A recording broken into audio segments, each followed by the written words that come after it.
my green crayon. It's not coloring either. And I really want to color. I'm so bored. What am I going to do now? I have an idea. I could read you a story. In fact, the fact that my crayons don't color gives me the greatest idea for a story to read to you. I'll read you a story about crayons that were ready to quit. I love this book. It's called The Day the Crayons Quit. And it was written by Daywalt and it was illustrated by Oliver Jeffries. All right, let's find out about our unhappy crayons.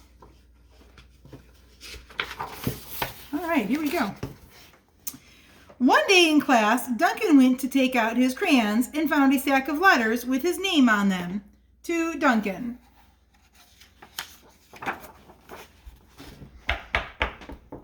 Hey, Duncan, it's me, Red Crayon. We need to talk. You make me work harder than any of your other crayons. All year long, I wear myself out coloring fire engines, apples, strawberries, and everything else that's red. I even work on holidays.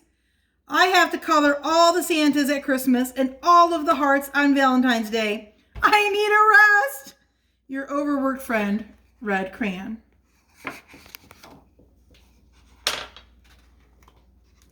Dear Duncan, all right, listen. I love that I'm your favorite crayon for grapes and dragons and wizard's hats, but it makes me crazy that so much of my gorgeous color goes outside the lines. If you don't start coloring inside the line soon, I'm going to completely lose it. Your very neat friend, Purple Crayon.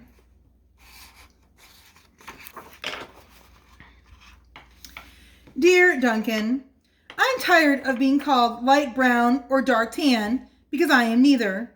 I am beige and I am proud. I'm also tired of being second place to Mr. Brown Crayon. It's not fair that Brown gets all the bears and ponies and puppies, while the only things I get are turkey dinners, if I'm lucky, and wheat. And let's be honest, when was the last time you saw a kid excited about coloring wheat? Your beige friend, Beige Crayon. He has a point. Duncan! Gray Crayon here. You're killing me! I know you love elephants, and I know that elephants are gray. But that's a lot of space to color in all by myself.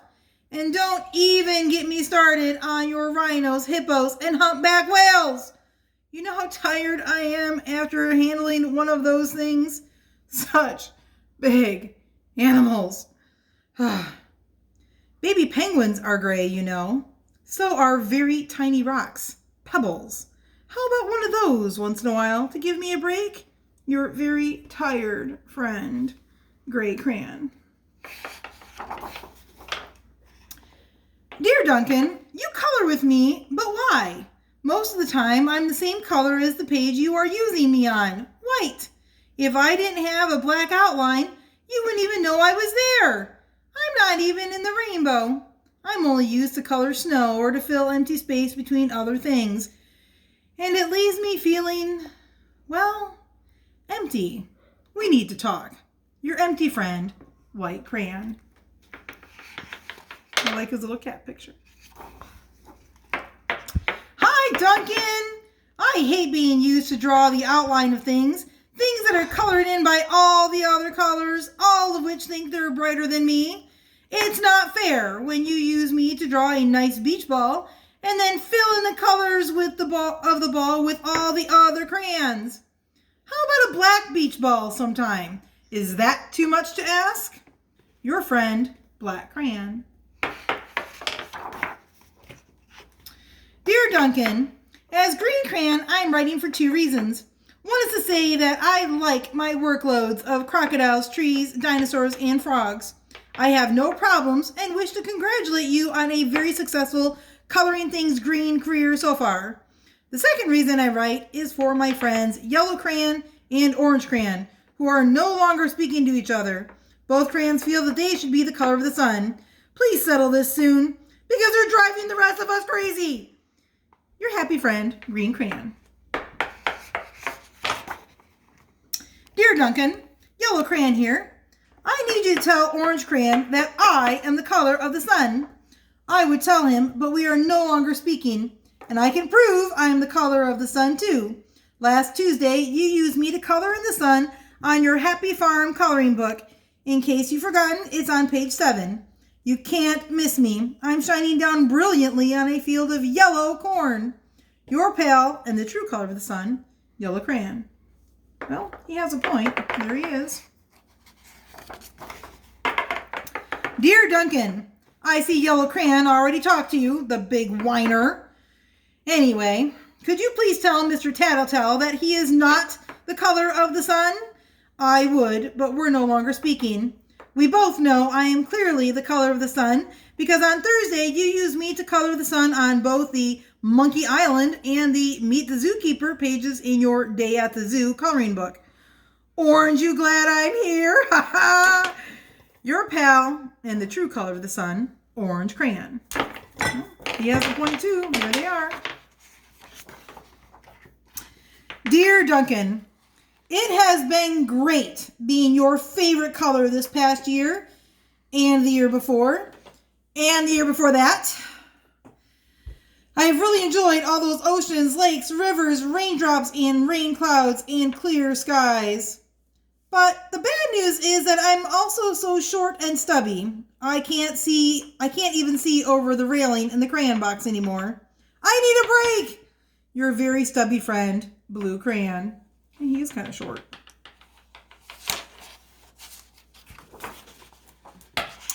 Duncan!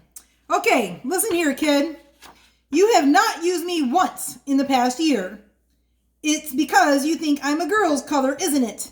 Speaking of which, please tell your little sister I said thank you for using me to color in her Little Princess coloring book. I think she did a fabulous job of staying inside the lines. Now, back to us. Could you please use me sometime to color the occasional pink dinosaur or monster or cowboy? Goodness knows they could use a splash of color. Your unused friend, Pink Crayon.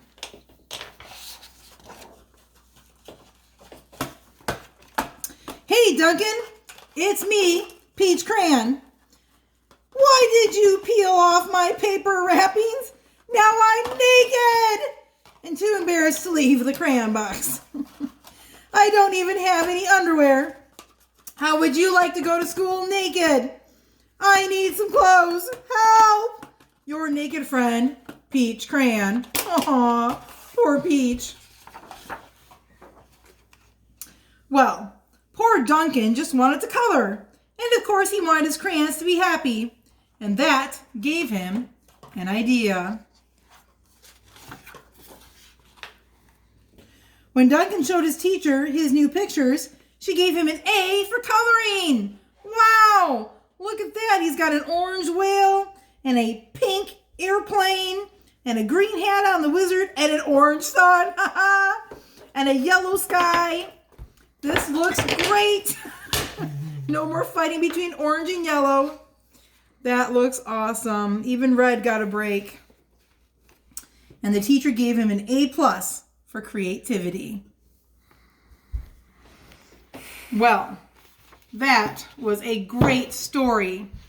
And I am really excited about using my crayons that I did find to color a great picture. And I found a really cool craft to do with crayons that are starting to get kind of yucky and you don't want to use them anymore.